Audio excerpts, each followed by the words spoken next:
ចាសួស្តីបងប្អូនទាំងអស់គ្នាថ្ងៃនេះខ្ញុំ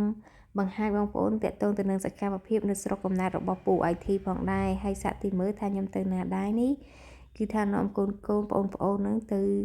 ចាស់អុជធូបគោរពបូជានៅកន្លែងពុកក្មេករបស់ខ្ញុំហើយកូនរបស់ខ្ញុំនឹងគឺគាត់ស្គាល់គឺគាត់ចាប់ផ្ដើមទៅហើយពូ IT ជាអ្នកនាំផ្លូវបើសិនជាគិតពីចម្ងាយផ្ទះហ្នឹងគឺអត់ឆ្ងាយទេបងប្អូនគឺជាប់គ្នាតែម្ដងគ្រាន់តែ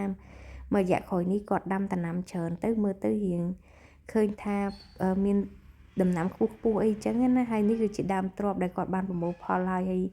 ខ្ញុំក៏នឹកឃើញហ្នឹងគឺថាអូបំរុងទុកហើយប៉ុន្តែក៏រៀបចំបោះសម្អាតកន្លែងលោកឪពុកហើយសិនដើម្បីអុជធូបគោរពបូជាអីចឹងទៅដោយសារតែប្អូនស្រីខ្ញុំធ្លាប់បានសន្យាថាមានពេលវេលាណាសមរម្យមួយគាត់នឹងមកលេងហើយមកអុជធូបសុំសេចក្តីសុខអីចឹងណាហើយ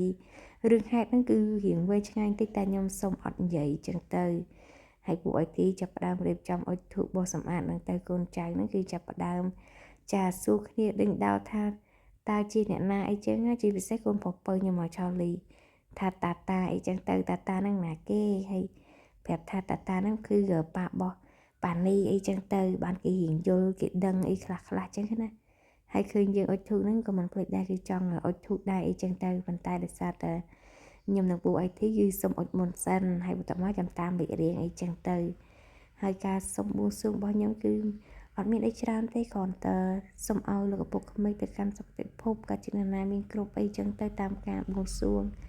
សម្រាប់ខ្ញុំមិនថានៅស្រុកកំណើតខាងខ្ញុំឬខាងស្វាមីរបស់ខ្ញុំទេគឺថាឲ្យទៅកន្លែងណាក៏រីករាយដែរនិយាយរួមទៅគឺបរិយាកាសប្លែកស្រស់ស្រាយម្យ៉ាងម្នាក់ហើយចង់ទៅម្ដងហើយម្ដងទៀតអីចឹងទៅហើយសម្រាប់ខ្ញុំនឹងគាត់គឺមិនដែរចោលទេថាមានពេលវេលាមានថារៀងលុយអីតិចតួចចឹងគឺថាទៅលេងហើយអត់សូវខ្វល់ហ្មងទេអត់បាច់ចាំថាមាននេះមាននោះមានគ្រប់មានសពបែបយ៉ាងអីទេបើចាំមានសពបែបយ៉ាងខ្ញុំមិនដឹងថាពេលណាបានទៅលេងបានជួបជុំបងប្អូនគ្រួសារនោះទេអញ្ចឹងមានប៉ុណ្ណាយើងធ្វើប៉ុណ្ណឹងទៅហើយអ្វីដែលខ្ញុំបានថតយកនេះគឺជាសកម្មភាពជុំវិញដីរបស់គាត់ជាប់ក្បែរផ្ទះនឹងឯងហើយមានដំណាំច្រើនណាស់បងប្អូនគាត់ថាខ្ញុំមិនអាចរៀបរាប់អស់ប៉ុន្តែមិនថាច្រើនហ្នឹងគឺមិនមែនថាដាំមកកន្លែងហ្នឹងគឺច្រើនមុខអីចឹងណាបែបលក្ខណៈផ្ទះអ្នកភូមិអីចឹងទៅមិនមែនជាចកាធំនោះទេ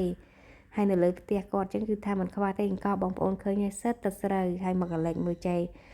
និចវិញគាត់អង្គុយញ៉ាំនំបញ្ចុកអូយតំណងមែនទេបងប្អូនណាហើយដូចមនុស្សចាស់ចឹងនិយាយពីថាដាក់ជើងដាក់ចានតំណងរបស់គាត់ដែរខ្ញុំសូមសរសើរតែម្ដងហើយបរិយាកាសបែបនេះគឺថាមើលទៅគឺរីករាយអូកាពិតម៉ាក់តូចគេអង្គុយអញ្ចឹងបានគេអង្គុយអញ្ចឹងដែរអញ្ចឹងណាអូខ្ញុំថតមកគឺអត់ដឹងខ្លួនទេបើដឹងខ្លួនក៏អត់ធ្វើអញ្ចឹងដែរញ៉ាំអូមើលទៅដូចឆ្ងាញ់របស់គេអីចឹងណាប្លែកម្យ៉ាងដែរខ្ញុំនិយាយមែនសូមសើហ្មងបន្ទាប់ពីញ៉ាំនំបញ្ចុកហើយគឺថាចាប់ផ្ដើមរៀបចំចេញទៅផ្ទះវិញហើយក៏មិនភ្លេចការវិចខ្ចប់ស្បៀងអាហារខ្លះដែរចាវីដេអូនេះក៏បានបញ្ចប់អរគុណជម្រាបលាបាយបាយ